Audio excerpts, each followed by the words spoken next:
On a 3 cas positifs dans l'Aube actuellement. Donc on a 2 cas qu'on a eu le temps d'investiguer, c'est-à-dire qu'on a déterminé la liste des personnes qui avaient été en contact avec les 2 malades. Et donc on suit attentivement évidemment la situation sanitaire pour les 2 malades dont l'état n'inspire pas d'inquiétude, ils sont chez eux. Et puis on suit aussi l'état de santé des personnes contacts. Donc ce sont des personnes qui n'ont pas présenté de symptômes jusqu'à maintenant et pour lesquelles on prend des renseignements, des informations. Les médecins de l'Agence régionale de santé les contactent et leur demandent de surveiller leur température en la prenant 2 fois par jour et de surveiller évidemment s'ils n'ont pas de symptômes qui arriveraient.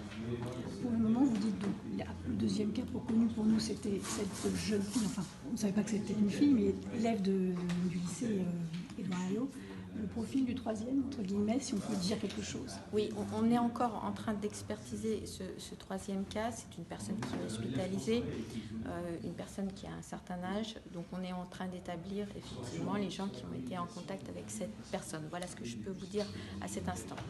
Vous savez probablement que dans les départements de l'Est de la région, il y a une situation très tendue avec un nombre de malades important, avec des tensions fortes sur les médecins et les personnels de SAMU, sur les médecins et personnels de réanimation qui prennent en charge ces patients. Il y a aussi évidemment beaucoup d'inquiétudes pour ces départements.